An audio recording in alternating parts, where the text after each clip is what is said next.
Okay, so this is the next day. So I got these internal canister filters from J EHMCO, and yes, I'll talk about that fish tank in just a second. So I figured what I would do. Let me see. Yeah. So let's take a look at this one more time. The video I did yesterday. So J EHMCO. So there's your information for J EHMCO. I'll put it in the description as well. All right, so I just wanted to kind of show you guys what the canister filters actually look like. They're super cool. All the ones I got were in excellent shape, no cracks, nothing like that. None of them were broken. I will tell you guys, I am super clumsy. So one of them at the house, I did drop it on a very hard floor, like a wooden floor, and it cracked. It's got like a crack that kind of just goes down. So yeah, these are they are plastic. They're not like they're not indestructible, but I mean, you know, you put them in your aquarium, you're not going to be knocking them all over the place. They're great, and they're really very amazing. I'll show you here in a second, but they're only like $7.55. So pretty amazing. And the design of them is really awesome. So I'll put this back on here. So it's going to be in the aquarium like this. The air line goes into here. And on the website, there is a suggestion for an uplift tube.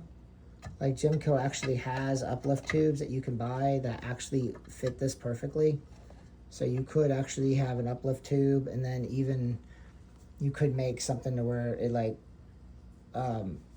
shoots the water a certain direction. So you could do that if you wanted to. So let's go ahead and take this thing apart again. There we go. Okay, so you can see the slots in the side. So the water goes in through the slots that way. But so yesterday when I was looking at this, I thought I was looking down from like the bottom, and I thought I saw the slots here, but you know, they were actually on the inside of this thing. So the way it works is your air line is pumping air down, then it goes up through all of these slots. You got your filter media, and it's pulling the water in. And as it pulls the water in, it's pulling the water in through all the slots. I'm not an engineer. I don't know how this all works. I think it's pretty crazy, pretty wild, but it's pretty awesome. So this is what I'm doing. So I am putting in the bottom here. I got some rubble, some lava rock, some very small lava rock, so not very much. I'm just kind of putting some just to fill the bottom up. What happened to the other pieces?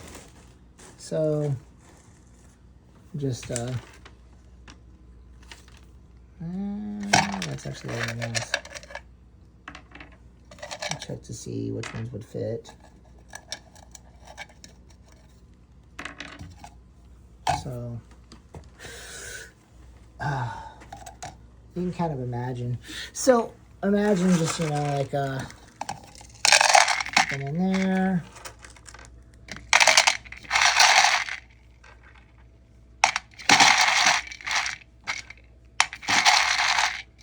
So this thing will sit nice and flat.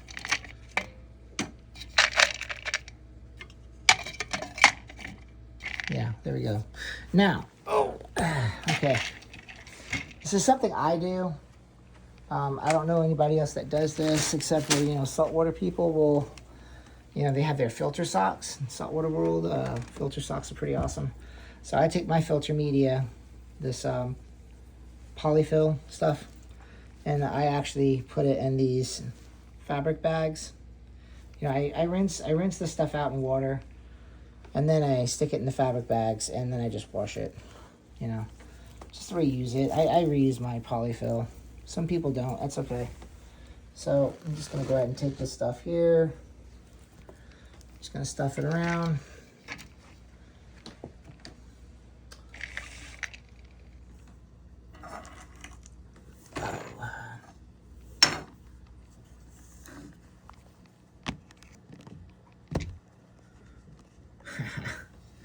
You know, just kind of stuff it around, right? Don't want to make it too packed because you do want the air to be able to flow through it and trap the stuff in the water. And then it's like a little bit on. So yeah, I mean, this is kind of puffing up around the sides already. So I'm just gonna leave it the way it is. I'll put some more on the side over here. It's a little bit on that side there. Now I'm just gonna take the lid here. So the lid actually fits pretty nicely.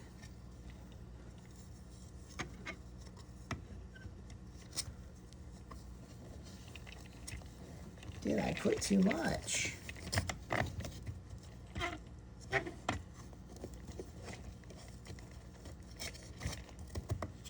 There we go.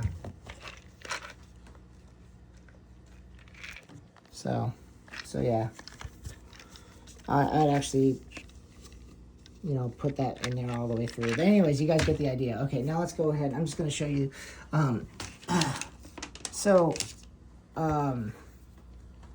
This is one more thing that I like to use also. So this is called K1. So K1 is it's like a moving media that you could put in your aquarium, your ponds. So I'm still gonna use one bottle, one of the bottles. So I'll just show you guys. Oh, let's just grab this. This is my filter I made myself. Look at all the gunk in there. See, these things do work. They do work. So I'm just gonna fill it up with gravel.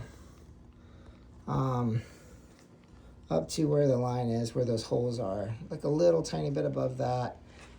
And then I'm gonna fill it up with this stuff. Obviously, this is not it because I have a lot more. I'll put a lot more there. But what this stuff is, so pneumonia, nitrates, I'll just kind of read what it says. But as it tumbles around in your moving filter, the old bacteria that has died will break off, leaving new healthy bacteria to grow on the filter media. So with the way these things are, I could put the gravel in the bottom, you know, filling it up pretty good to where like I said, where the holes are. And if I use fairly large gravel, what it'll do is it will give a safe place for microorganisms to live, like cocopods, scuds, I don't know, infusoria, like any type of microorganism, honestly, could live in that space.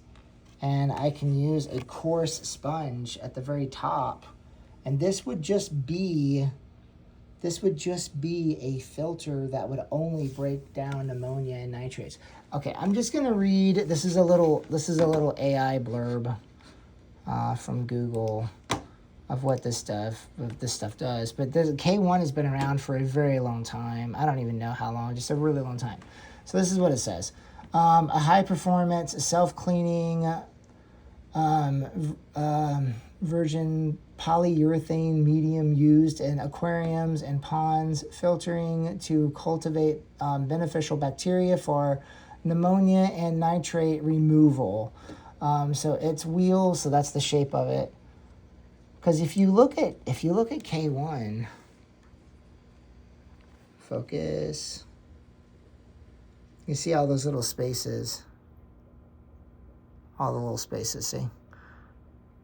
Let me show you this, because there's this stuff here. This is the I don't know what size this stuff is, but there's the micro ones too. The micro ones are really cool. I'm just gonna set the micro down here. Focus on that. You can take a look at the difference. This stuff is dirty because I've had it in other filters and I just took the filters out and they just kind of sat and dried up. But look at that. Isn't that cool? So you just got that bouncing around in a bottle. I'll show you guys the bottle because I have one in that other tank I just set up a little bit ago. So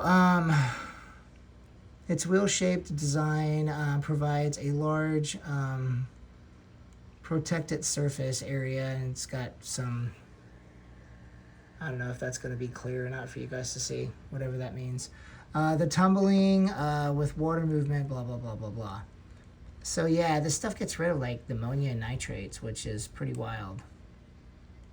So high effective for removing ammonia and nitrates and nitrites, making it suitable for high density fish population. Anyways, there you go. That's the whole thing about it. All right, now I'm just going to show you guys what the filters look like when they're being used. So this is kind of set up. I'm going to take that fuzz stuff off the sides. I really like the designs. The designs are really nice. And like I said, I did drop mine at home. I dropped one of them. And it's got a little crack on the side. It still works though. But this has only been in there for maybe an hour, and you can see the top is already like getting pretty dirty. There's a little baby pleco I threw in there. I've got 3 of these guys in there. This is my tank that I've been working on clearing it all out.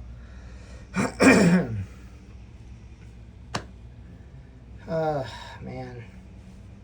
So Maltese fasciatus, and then I got these guys in there too. I cannot remember what these guys are called. I can't remember their names. I'll put that in the description. But the idea here is I didn't want to get rid of my Maltese. So I slowly removed the dirt from this tank. This used to be a heavily dirted tank with lots of stem plants.